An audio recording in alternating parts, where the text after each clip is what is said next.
और इसी कथानक में ब्रह्मा जी के मोहनाश की कथा आती है। मधुमंगल पूर्णमासी पुरोहितानी का बेटा, यशोदा के यहाँ पुरोहितानी ने इसको छोड़ रखा था कन्हैया के साथ खेलने के लिए। यशोदा ने कहा था कि इसे मेरे यहाँ रहने दिया करो, कभी रात में विश्राम के लिए तुम्हारे यहाँ आ जाएगा, माखन रोटी खाएगा, कन्हैया के संग रहेगा।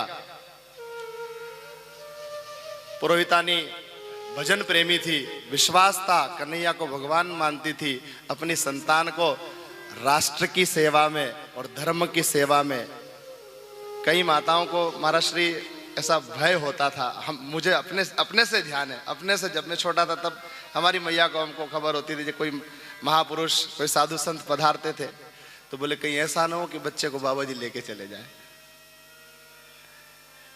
बच्चा आगे आगे बैठकर कथा सुन रहा है, कथा वाचक के इसमें, तो उसकी दादी माँ का ध्यान पूरा उस बच्चे पर। मिलने गई महाराज से, बोले महाराज आप जो कथा सुनाते हो ऐसी की ऐसी कथा 1 घंटे में उपसंहारक रूप में सुना देता।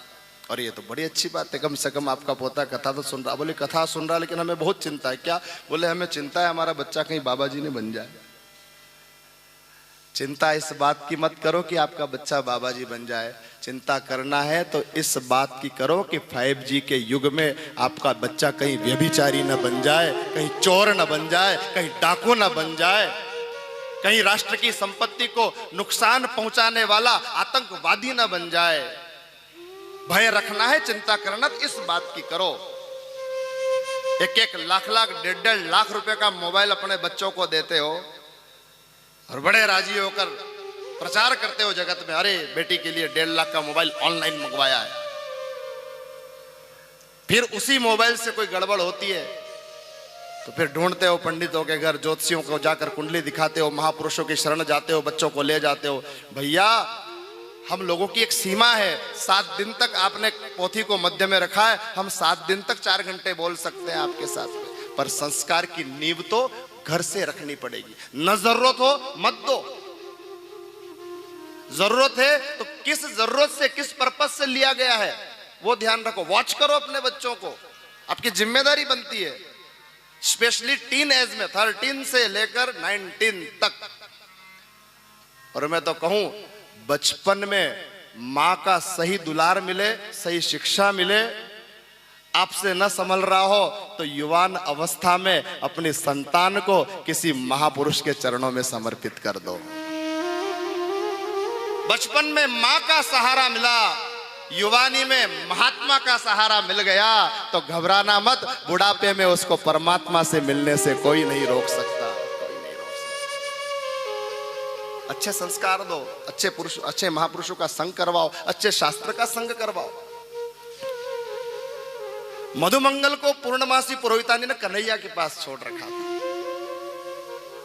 छोटे छोटे गैयान के बछड़े को लेकर कन्हैया मधुमंगल श्री दामादाव जी के साथ, अपने बाल सखाओं के साथ गैयान को चराने के लिए रमन रेती में जा रहे। ये उखल लीला हुई ना, उसके बाद गोकुल छोड़ दिया भगवान ने। भागवत जी में कथा आती है, उखल लीला पूरी होने के बाद नंद जी के छोटे भाई ने नंद बाबा को कहा कि महाराज अब यहाँ का जल भी प्रदूषित हो गया है, यहाँ के वातावरण में अब गौ माता के चरण के लिए उत्तम भूमि, ये गोकुल अब ब्रजमंडल में जाए तो 2 रमन रेतियां है। एक रमन रेती तो गोकुल की रमन रेती है, जहाँ उदासीन संप्रदाय का बहुत बड़ा आश्रम है, का गुरु काष्णी आश्रम, और एक रमन रेती वृंदावन की।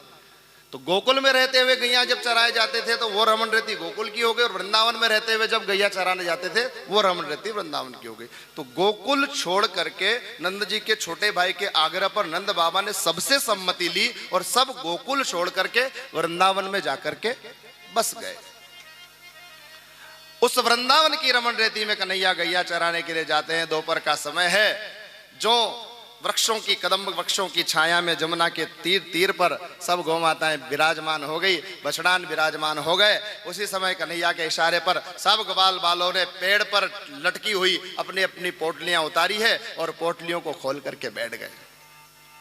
कोई मठरी लाया, कोई मेवे का प्रसाद लाया, कोई हलवा बनाकर लाया, कोई कड़ी खिचड़ी लाया, कोई रसगुल्ले लाया, सब अलग अलग, कोई माखन लाया, कोई मिश्री लाया, सब पदार्थ लेकर बैठे हैं। मधुमंगल कन्हैया के पास बैठा है और आज कन्हैया ने मधुमंगल से कहा कि भैया सब अपनी अपनी पोटली को बंद कर लो, आज तो हम भोग लगाएंगे तो मधुमंगल के घर का भोग लगाएंगे। मधुमंगल ने कहा, ये कैसी बात है गई भैया, हम तो तुम्हारे घर रहते हैं। बोले भैया हमारे घर का प्रसाद तो तू रोज पाता है, रोज इन गोप ग्वालों के घर का प्रसाद पाता, पर आज तू लेके आएगा वो मैं भोग लगाऊंगा, फिर इन सबको पवाऊंगा। मधुमंगल प्रसन्न भी है, मन में चिंता भी है, पता नहीं घर पे कुछ होगा कि नहीं, पर कन्हैया ने कह दी तो कह दी। उठे मधुमंगल, दौड़ लगा दी घर की ओर।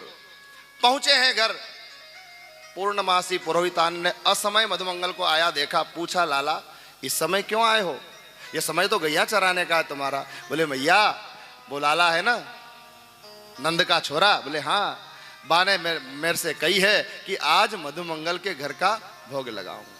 तो मैया का बनो है। बोले लाला आज तो रसोई बनी नहीं है, कुछ भिक्षा में पाया नहीं है, तेरे पिताजी गए हैं, भिक्षा लाएंगे तब कुछ पाएंगे, देख ले कल का कुछ रखा हो तो लेकर चला जा।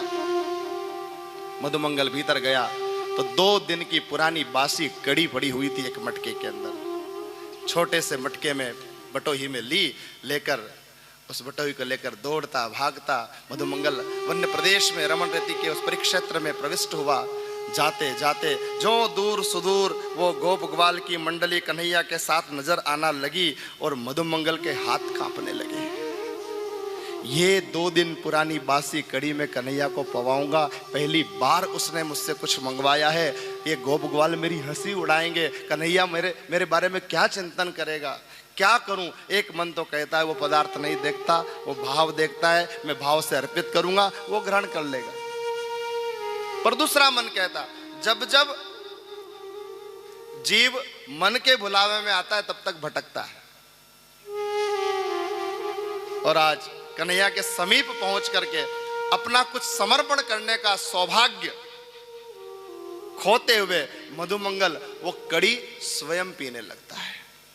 मैं कहीं छुपा दूंगा तो ढूंढ लेगा, मैं फेंक दूंगा तो नाराज हो जाएगा। इससे तो अच्छा यह है कि कुछ न कुछ बहाना बना करके ये इस समय को मैं उस कड़ी को मधुमंगल पीने लगे और जल्दी जल्दी पी रहे हैं। इतने में किसी की नजर पड़ गई। हे लाला कन्हैया, हाँ। बोले देख मधुमंगल कुछ लाया है और अकेले खड़ा खड़ा पा रहा है।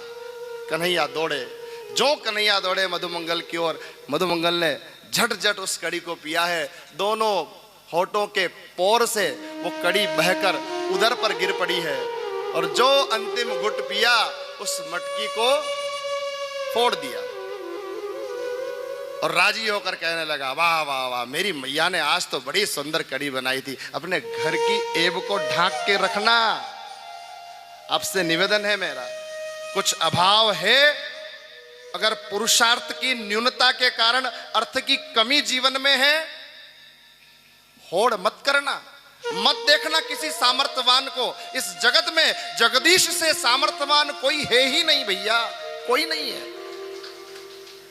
जगत की सामर्थ्यता को देखकर अपने आप को असमर्थ समझ करके ग्लानि से, हीन भावना से अपने मन को दुखी मत करना। परमात्मा ने जितना दिया है प्रेम से भोग लगाकर साधु सेवा करना और अपने परिवार का पालन करना। 2 पैसे संतानों को कम दोगे चलेगा, पर 2 संस्कार अच्छे दे देना, उनका, समाज का और राष्ट्र का कल्याण करने वाली संतानें आपके जीवन में आएगी। तीर्थंकर जैसी संतानें हो, महापुरुषों जैसी संतानें हो, ये संकल्प मन में रख करके भगवान का भजन करना। कन्हैया ने कही, जे आज तेने तो बड़ी बड़ी कर्री कर दी भाई मधुमंगल, आज पहली बार तेरे से हमने कुछ भोग मंगाया था और अकेले पा लिया। कन्हैया का ये भाव सुनकर के अब मधुमंगल से रहा नहीं गया, झूठ बोल नहीं पाया। धीरे से कान में बोला, लाला क्यों मेरा सम्मान खत्म करता है भाई सब गोप ग्वालों के बीच। तो घट घट की जानता है ना। ए भैया ये कड़ी बहुत 3 दिन पुरानी बासी थी, खटा गई थी, इसको पीना तो दूर, इसके स्वाद से मन खट्टा हो जावे भैया। ए लाला किसी से कहना मत, पर हाँ मुझे आज का समय दे दे। मैं मैया से कह के आया हूँ और अभी जाकर के तैयारी करूँगा। मैं कल तेरे लिए मकाने की खीर बना करके ले आऊँगा भैया, पर आज मोए छोड़ दे। हाथ पकड़ लिया, नहीं आज अगर तेरे घर का भोग न लगाऊं तो दिन भर भूखा रहूंगा। ए लाला, तू भूखा रहेगा तो मेरा ठाकुर मुझसे नाराज हो जाएगा लाला। पर आज हमारा प्रण है, संकल्प है, तेरे ही घर का भोग। ब्रह्मा जी देख रहे हैं ये सब दृश्य। आज तो तेरे ही घर का भोग लगाऊंगा। पर लाला कड़ी तो खत्म है गई भैया, मटका भी फूट गया, कुछ बचा ही नहीं। बचा है लाला, बचा है। का बचा है कन्हैया? और कहते हैं कि गोविंद ने होठों के पोर से गिर करके मधुमंगल के उदर पर जो कड़ी के छींटे थे, उन कड़ी के छींटों को अपने जुबान से चाट करके कृष्ण ने भोग लगाया है। इस सब दृश्य को देखा, ब्रह्मा जी को मोह हुआ, बछड़ों का हरण हुआ, गोप ग्वालों का हरण हुआ। भगवान अघासुर को मारकर लौटे हैं। गोप ग्वालों को, गौ माताओं के बछड़ान को न पा करके भगवान ने ब्रह्मा जी के मोह नाश के लिए जितने ग्वाल थे, जितनी गौ माताओं के बछड़े थे, उतने स्वरूप अपने भीतर से बनाए हैं। और वो सब स्वरूप ब्रजमंडल में 6 महीने तक रहे। कृष्ण, मैं प्रतिदिन आपसे कहता हूं, अपना भाव अच्छा बनाओ और भाव शुद्ध केवल और केवल भजन से बनेगा। ज्ञान का स्थायी भाव बोध है, भक्ति का स्थायी भाव रस है। बोध, रस, ज्ञान, भक्ति, वैराग्य, कर्म। कर्म का स्थायी भाव फल है। अवश्यमेव भोक्तव्यम। हर व्यक्ति को अपने शुभ अशुभ कर्म का फल भोगना ही है। पर इन सब की सम्यक सृष्टि जीव के जीवन में महापुरुषों के आश्रय से जब होती है, तब भगवत कृपा का अनुभव होता है। भगवत दर्शन न हो चलेगा, भगवत कृपा का अनुभव होना आवश्यक है, बहुत आवश्यक है। तब ब्रह्मा जी के मोह का नाश होता है। इसी कथा के साथ आज की कथा को हम यहाँ विश्राम देंगे।